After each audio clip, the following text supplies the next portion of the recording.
Hello guys, സുഗമോ ദേവിയിൽ ഇത് അപ്രതീക്ഷിത കൈകോർക്കൽ. അതേ കൂട്ടുകാരൻ, നമ്മുടെ പ്രഭാവതിക്കൊപ്പം ഇനി തനുജയും. അതേ കൂട്ടുകാരൻ, നമ്മുടെ തനുജ കുറച്ച് ദിവസമായിട്ട് നമ്മുടെ ത്യാഗരാജൻ ഭയങ്കര സംശയത്തിലാണ്. ത്യാഗരാജൻ എന്തേ ഇത്ര മാറ്റം? ത്യാഗരാജന്റെ പിന്നിൽ, ഈ മാറ്റത്തിന് പിന്നിൽ ആരാണ് എന്നുള്ളൊരു അന്വേഷണങ്ങൾക്കും ഒക്കെ പിന്നിൽ തന്നെയാണ് നമ്മുടെ തനുജ.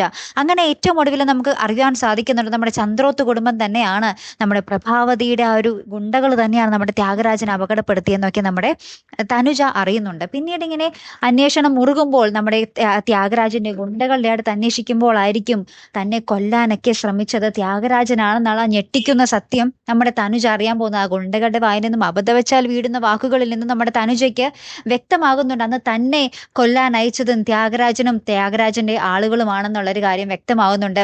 പിന്നീടാണ് ഇതിന് പിന്നാലെ അന്വേഷിച്ചു പോകുമ്പോൾ താൻ ബലരാമന്റെ സ്വന്തം മകളാണെന്നും ചന്ദ്രോത്ത് കുടുംബം തനിക്കെതിരെ ഒന്നും ചെയ്തിട്ടില്ല എന്നും ബലരാമന്റെ മകളാണെന്ന് അറിഞ്ഞതുകൊണ്ടാണ് ത്യാഗരാജൻ ആ സ്വത്തുക്കൾക്ക് വേണ്ടി തന്നെ കൊല്ലാൻ ഉതിരുന്നത് എന്നൊക്കെ ആ ഒരു സത്യം നമ്മുടെ തനുജ തിരിച്ചറിയുന്ന നിമിഷങ്ങളാട്ടോ ഇനി വരാൻ പോകുന്നത്. അപ്പൊ നമ്മുടെ ചന്ദ്രമതിയും ഭയങ്കര അഭിനയമാണെന്ന് നമ്മുടെ തനുജയ്ക്ക് മനസ്സിലായി അല്ലെ.